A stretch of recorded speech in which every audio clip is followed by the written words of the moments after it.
Um, Transgender sort of ideology sympathisers would say, were they here tonight, and there may be some as we'll hear later, that you should be kind, to use the slogan that's now increasingly in the vogue. Whenever I go on the London Underground, I see posters put up by the Mayor of London telling me I must be kind, and that you should simply... Doesn't it make you want to just punch the person next to you? Yes, it gets me very crotchety and gammony, I can assure you, when I see this poster and and realise I'm being sort of forced to contribute to it in some way with my taxes.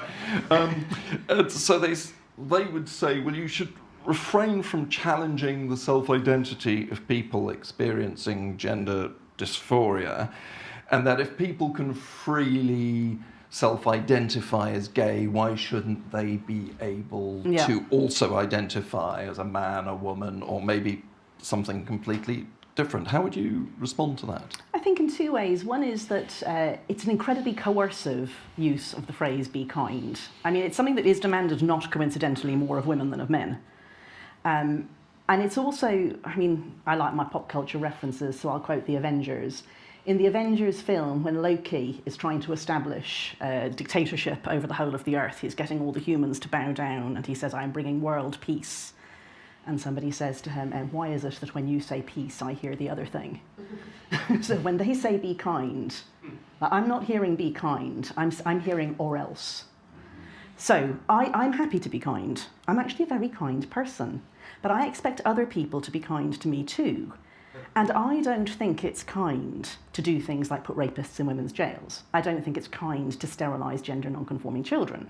I don't think it's kind to try to hound people out of their jobs when they say, "I don't want the bloke that I work with who started calling himself Josephine last week to use the women's changing rooms and showers and get his cock out." Excuse me, but that's what people are having to face. These things are not kind. So the "be kind" is "or else." It's shut up.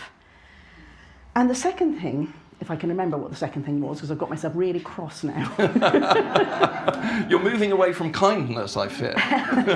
The second thing is that, no, I remember what it is. To the extent that people are saying, "I want to identify myself how I feel," fill your boots. Like, all of us have many identities. It's important to me that I'm a mother, that I'm Irish, that I'm an atheist, those sorts of things. I don't think anyone else gives a toss, Like, if I wanted to join the Communist Party, they might care what my political views are. And if somebody wants to sleep with me, sorry, I've got a husband. But as a general point, it matters whether I'm gay or straight. It matters whether I'm on the market for what sort of sexual partner, yeah?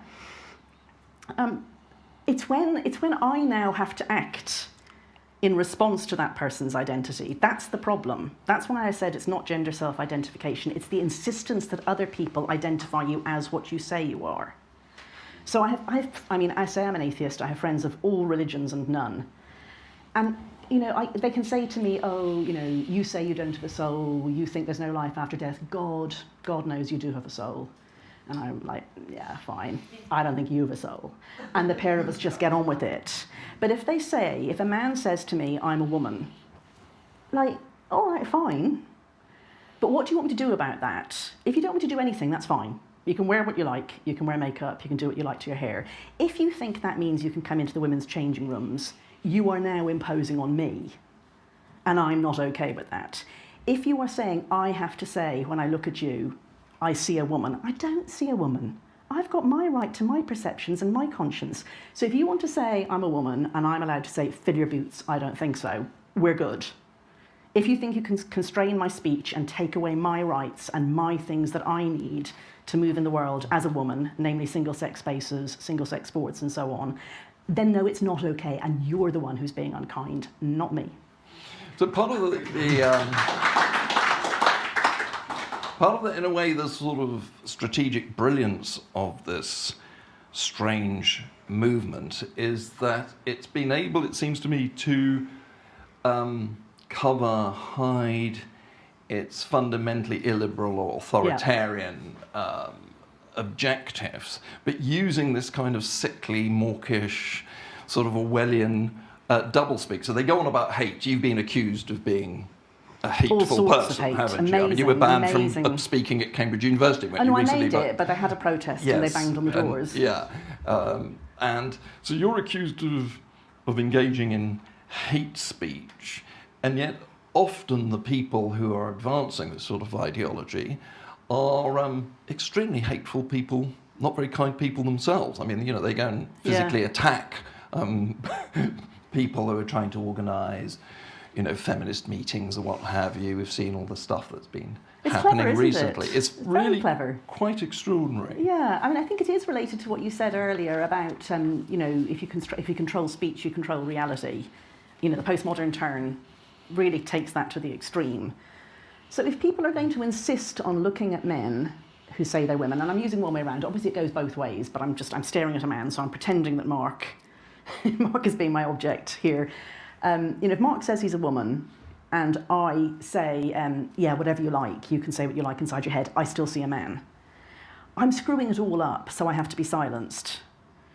And so you can silence people by social coercion of various sorts, by shame, by deplatforming, by threatening their jobs. Mostly just kind of, you know, people don't like to stand up and say, you know, emperor has no clothes, I'm not seeing a woman, sorry.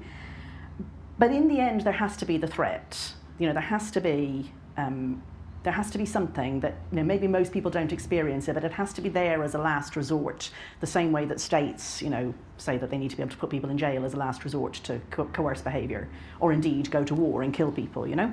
And the last resort, it isn't actually physical violence, although that does happen. The last resort is to make you indigent, is to take your job away from you.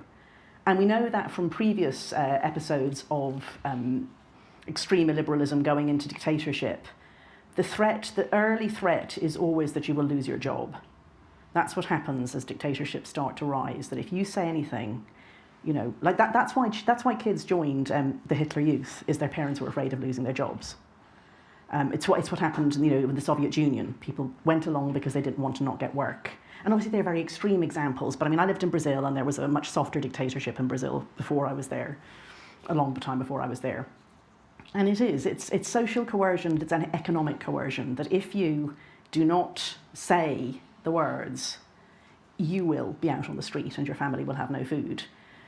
But you don't have to say that, you just say be kind, and the or else is silent.